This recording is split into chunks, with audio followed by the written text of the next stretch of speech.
આપણે જે લગ્ન પ્રસંગમાં જે ભાજી બનાવે એની આપણે તમને ફૂલ રેસીપી બતાવજો। તમે જોઈ શકો છો મિત્રો, સરસ મજાની આજે આપણે લગ્ન પ્રસંગમાં જે રાતે ભાજી બનાવે, સરસ મજાની એકદમ ટેસ્ટી ભાજી બનાવી છે, એની આપણે તમને ફૂલ રેસીપી આજે બતાવશું। તમે જોઈ શકો છો મિત્રો, સરસ મજાની આપણી ભાજી બની છે, એકદમ લાલ છટાકેદાર। તમે જોઈ શકો છો મિત્રો, એની તમને આજે આપણે ફૂલ રેસીપી બતાવશું। તો ચાલો મિત્રો, આપણે એની તમને ફૂલ રેસીપી હવે બતાવીએ। તો ભાજી બનાવવા માટે આપણે આટલા શાકભાજી લાગશે, એમાં લેતા રીંગણા, બટેકા, ફુલાવર, દૂધી અને કોબી। તો ચાલો મિત્રો, એની માટે પહેલા પાણી ગરમ મૂકી દીધું। પાણી ગરમ થઈ જાય પછી આપણે એમાં શાકભાજી આ બાફવાનું છે, શાકભાજી બધું બાફવાનું છે। તો પહેલા આપણે એમાં લઈશું રીંગણા, પછી એમાં નાખી દઈશું આ બટેકા, પછી એમાં નાખી દઈશું આ દૂધી, પછી એમાં નાખી દઈશું આ ફુલાવર, અને પછી એમાં નાખી દઈશું આ કોબી નાખીને પછી આપણે આને બરાબર મિક્સ કરી નાખશું। બરાબર મિક્સ થઈ જાય પછી આપણે એમાં સ્વાદ અનુસાર મીઠું નાખી દઈશું, જેથી કરીને આપણી ભાજી સરસ મજાની બફાઈ જાય।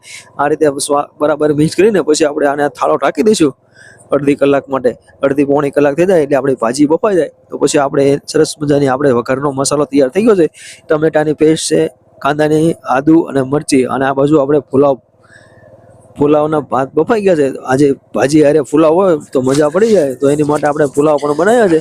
તો આ રીતે ભાજી આપણે અડધી પોણી કલાક થઈ ગઈ છે, અને આપણે બધું બકાલું બફાઈ જાય તો આ રીતે બધી આપણે પછી બહાર કાઢી લઈશું। તમે જોઈ શકો છો મિત્રો, આ રીતે જારે કરીને બહાર કાઢીને પછી આપણે આને શેપવાનું છે। સરસ મજાની ભાજી બરાબર બફાઈ જાય પછી બહાર કાઢવાનું છે આપણે। તો બરાબર બફાઈ જાય પછી આપણે આને શેપશું। આ રીતે બરાબર શેપી નાખશું, જેથી કરીને આપણે રીંગણા, બટેકા, ફુલાવર કોઈ વસ્તુ આખી ન રહી જાય, એકદમ ગ્રેવી ટાઈપ થઈ જાય એ ટાઈપ આપણે બરાબર શેપશું। તમે જોઈ શકો છો મિત્રો, આ રીતે શેપાઈ જાય પછી આપણે વઘારનું તપેલું મૂકી દઈશું। આજે સરસ મજાનો વઘાર કરવાનો છે, તો ભાજીનો વઘાર કરવા માટે આપણે પહેલા સિંગ તેલ નાખી દઈશું।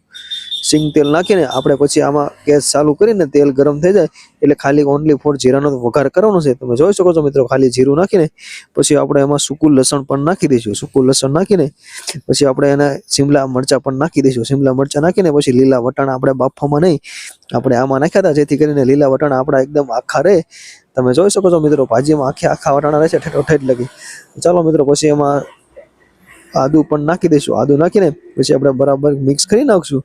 પછી એમાં સ્વાદ અનુસાર થોડુંક મીઠું પણ નાખી દઈશું। આપણે બાફામાં પણ નાખ્યું હતું અને થોડુંક મીઠું આમાં પણ નાખી દઈએ। પછી એમાં થોડીક તીખી મરચી નાખીને પછી આપણે એને બરાબર મિક્સ કરી નાખશું। પછી આપણે એમાં કાંદાની પેસ્ટ પણ નાખી દઈશું। કાંદાની પેસ્ટ નાખીને બરાબર મિક્સ કરી નાખશું। પછી આપણે ખાલી મસાલામાં ઓનલી ફોર ખાલી મરચું જ નાખવાનું છે, તો કાશ્મીરી મરચું નાખીને તમે જોઈ શકો છો મિત્રો, સરસ મજાનો કલર આવી ગયો છે। પછી આપણે આમાં ટમેટાની પેસ્ટ પણ નાખી દઈશું। તમે જોઈ શકો છો મિત્રો, ટમેટાની પેસ્ટ નાખીને પછી આપણે 15-20 મિનિટ ઉકળવા દઈશું। બરાબર આપણો લાલ કલર આવી જાય એકદમ ભાજીમાં પછી આપણે જે ભાજી આપણે સુંદેલી બાફેલી હતી એ બધી વસ્તુ એ આપણે હવે તપેલા